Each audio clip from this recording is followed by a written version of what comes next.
Saya juga tadi nawarin sebagai jaminan, kita pakai perjanjian aja Pak di atas materai dan ada saksi Pak, biar Bapak percaya kalau saya ini nanti bakal bayar gitu.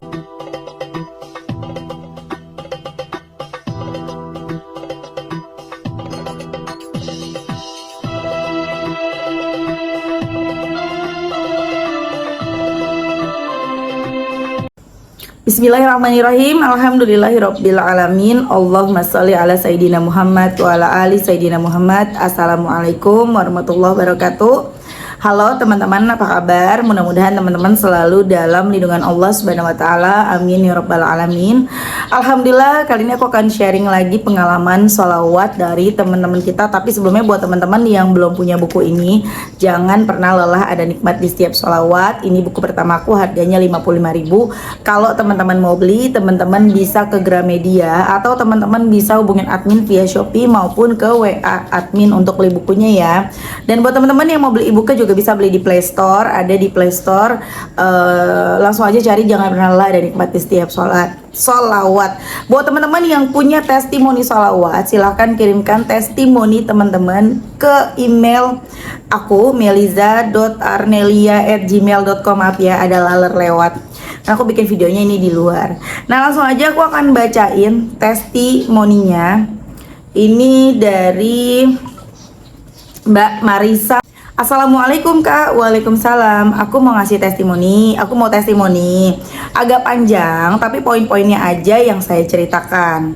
Nama saya Marisa. Ini nama samaran dari Kalimantan. Saya seorang ibu rumah tangga. Suami saya bekerja di perusahaan BUMN. Saya terjebak riba dengan ikut arisan riba dan meminjamkan nama saya ke teman saya yang mau ngambil HP di perusahaan leasing. Mohon maaf, namanya tidak bisa disebutkan. Awal-awal pembayaran lancar, tapi sekarang malah gagal bayar. Teman saya ada ambil 4 HP, totalnya 40 juta, itu belum bunga. Tapi sudah ada yang sisa 1 kali angsuran lagi dan ada juga yang mau lunas. Kalau di total sisa hutangnya itu 22 juta.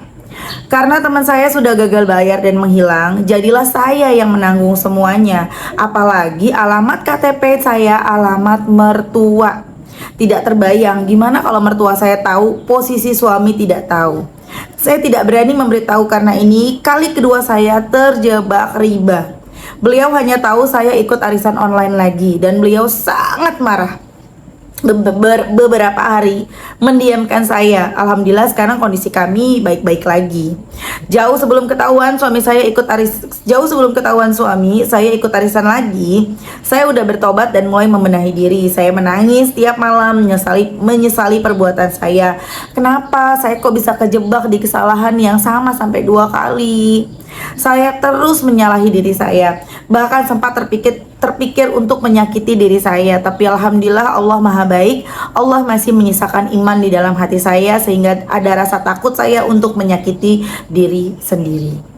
Saya terus berbanyak sholawat, sholat tahajud, sholat duha, sholat hajat, zikir, baca sholawat munjiat, sedekah subuh, walau tidak banyak dan yang pasti tidak menyalahkan Allah. Kenapa doa saya belum terkabul? Saya terus meyakini diri saya kalau Allah pasti menolong. Oh iya, saya juga baca sholawat munjiatnya 500 per hari, walau belum istiqomah banget.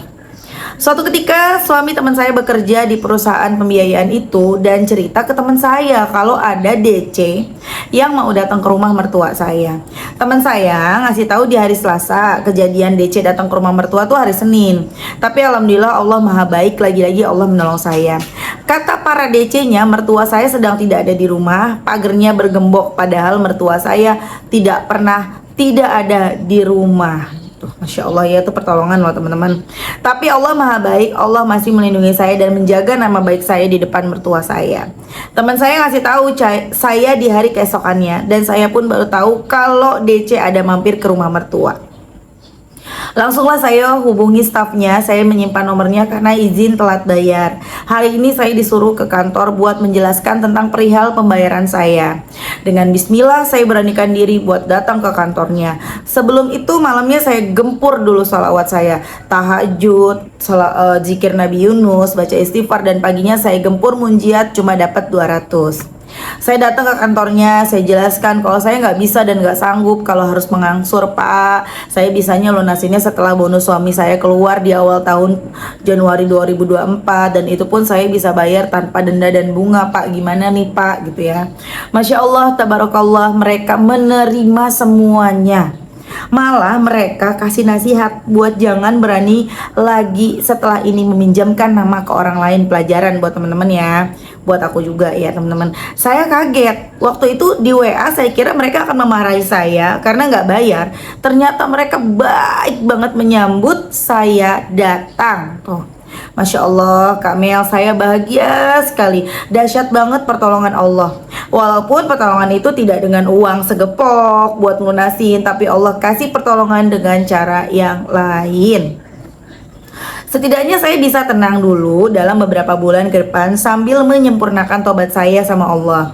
Kita nggak tahu ke depannya nanti Allah akan kasih pertolongan apa lagi kan. Karena Allah itu nggak mau ngasih pertolongan yang instan, karena nanti hambanya nggak mau berusaha lagi menyempurnakan ibadahnya. Gitu kan kita biasanya ya, giliran udah ditolongin kita lupa gitu kan. Doain ya Kak Mel, saya kalau bisa lunasnya sebelum Januari 2024. Amin. Beberapa pun nominal yang saya dapatkan saya akan setorkan untuk mengurangi pelunasan nanti.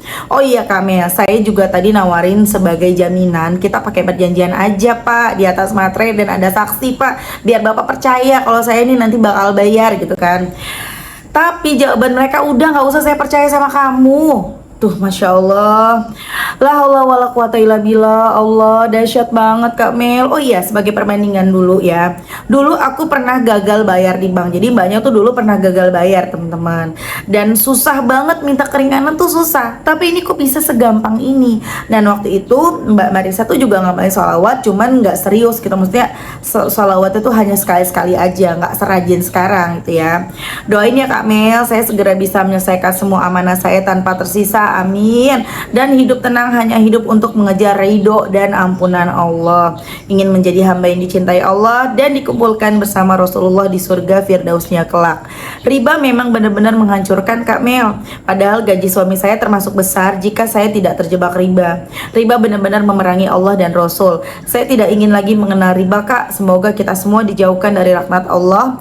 Terima kasih banyak Kak Mel. Semoga saya nanti suatu hari bisa kasih testimoni lagi dalam keadaan sudah tidak punya satu amanah pun. Amin ya rabbal alamin. Semoga kakak dan keluarga selalu dalam rahmat Allah. Amin. Kemudian aku jawab, ya udah ya. Amin Mbak Mel, saya juga pengen banget cepet lunas. Sekarang lagi dalam proses penjualan rumah. Entahlah nanti Allah bantu caranya yang gimana. Yang pasti saya nggak mau mikirin gimana nanti cara Allah bantu saya. Yang harus saya kejar ampunan Allah terus, karena saya sadar pasti setiap harinya saya melakukan dosa. Cara Allah pengen hambanya kembali ke Allah itu indah banget. Bersyukur saya ditegur sekarang sebelum semakin jauh. Sekali lagi terima kasih Kak Mel, udah balesnya gercep banget. Sehat selalu sekeluarga Kak. Amin amin ya rabbal alamin. Tapi ini bahasanya nggak kayak orang Kalimantan ya, kayaknya ini mungkin mbaknya sama kayak aku, perantauan mungkin ya Mbak ya. Masya Allah, itu tadi testimoni kisah keajaiban sholawat dari Mbak Marisa di Kalimantan. BTW teman-teman, ini kita berubah ya situasinya sekarang, belakangnya seperti, tapi bagus juga kayak pemandangan gini ya. Jadi ini tuh udah mulai ada matahari. Jadi tadi tuh agak kurang bagus pencahayaan karena muka aku, kalian lihat kan pas aku baca, aku nggak nengok ke kamera. Pas nengok kamera ternyata udah ada cahaya-cahaya. Jadi gini bagus ya ternyata ya. Oke, Masya Allah banget, itu tadi kisah dari Mbak Marisa di Kalimantan. Mana nih teman-teman yang pada punya utang, suaminya nggak tahu, ayo sholawatan, nanti Allah kasih jalan. Tah gimana ya, biasanya sih kalau udah sholawatan nih, bukan tiba-tiba dapet duit segepok, tapi tiba-tiba ketahuan utang-utangnya sama suami, dimarahin ya, dimarahin, dicuekin. Tapi jangan takut, jangan khawatir, nanti ada pertolongan setelah itu. Nanti yang penting kan udah plong dulu ya, suami udah tahu. Karena kalau kita nyimpan sendiri juga gimana sih gitu rasanya ya. Lagian juga kita ngutang juga bukan buat yang aneh-aneh, ya nggak sih? Biasanya ibu-ibu tuh ngutang itu buat ya kebutuhan di rumah juga yang kurang, mau minta lagi juga bingung ya kan. Akhirnya ya udahlah ngutang aja, nanti bayarnya bisa nyicil. Ternyata ujung-ujungnya hancur teman-teman ya. Dan ini juga pelajaran buat kita semua, jangan coba-coba kita pakai nama kita buat minjemin teman kita. Kalau kita punya duit, kita ikhlas buat minjemin ya pinjemin. pakai duit kita. Tapi kalau harus pinjemnya nama, jangan. Mungkin temennya Mbak Marisa nggak ada niat tuh buat curang, buat kabur, buat lari dari masalah, nggak ada niat. Cuman bagaimana? Karena keadaan. Ya, dia memang orang baik, temannya Mbak Marisa mungkin dia memang orang yang baik, cuman ya karena keadaan dia jadi harus seperti ini. Kita doain aja, mudah-mudahan berkat dari keistiqomahan Mbak Marisa, baca sholawat, benerin sholat, tiba-tiba temennya dapat rezeki yang tidak disangka-sangka, langsung bisa bayar utangnya. Ingat sama utangnya dan bayar. Jadi Mbak Marisa nggak mesti lagi bayarin utang temennya, ya kan? Jadi nggak mungkin bagi Allah. Kejar terus Mbak, baca sholawat ya, semangat terus. Dan memang pertolongan Allah beda-beda ya. Kita sering lihat pertolongan Allah yang orang-orang tuh tiba-tiba utangnya ketutup, tiba-tiba utangnya lunas dengan sendirinya, dengan cara-cara yang ajaib. Kok itu nggak terjadi sama kita ya? Ya Allah lebih tahu. Kalau itu terjadi sama kita, kita ini nanti berhenti ibadahnya, kita ini nanti berhenti sholawatnya, berhenti sholatnya. Yang rugi siapa? Kita. Allah tuh mikirin kita loh. Kalau kita nanti berhenti, ditolongin sekarang, kita berhenti ibadah, yang rugi kita, bukan Allah yang rugi. Allah nggak rugi ya. Jadi teman-teman ayo semangat baca sholawat terus. Walaupun waktunya nggak sama ya, ada yang dikabulin doanya cepet, ada yang lama, tapi insya Allah semuanya dikabulin. Semua tergantung dengan kepantasan kita. Kita nggak perlu mikirin kapan ya pertolongan itu datang gitu loh. Maksudnya kapan ya? Apa iya? Gimana caranya? Itu bukan urusan kita. Kita nggak bakal nyampe mikir ke situ. Yang perlu kita pikirin gimana caranya hari ini bisa terkejar baca salawat. Misalnya kalian punya target 25.000 salawat Jibril, atau kalian punya target baca 1.000 munjiat, itu aja dikencengin teman-teman ya, ditargetin, dijabanin. Walaupun tidak ada keharusan mentarget, walaupun tidak ada keharusan baca sekian ribu salawat, itu cuman salah satu cara agar kita bisa istiqomah. Ketika kita sudah istiqomah, maka pertolongan demi pertolongan itu berdatangan. Masya Allah ya, itu tadi kisah dari Mbak Marisa. Oh iya, satu lagi. Tadi aku dengar juga dahsyat juga ya. Itu ada sesuatu yang dahsyat banget. Jadi ketika DC-nya datang ke rumah mertua, itu rumah mertua katanya bergembok dan mertua lagi nggak di rumah. Itu bisa-bisanya begitu loh. Bisa aja loh, itu yang didatengin rumah siapa loh, yang kosong loh. Tapi sama Allah dibikin dalam pandangan para DC, itu rumah mertuanya Mbak Marisa, padahal bukan. Tuh, bisa aja tuh rumah kosong, tapi dibikin seolah-olah itulah alamat yang tepat.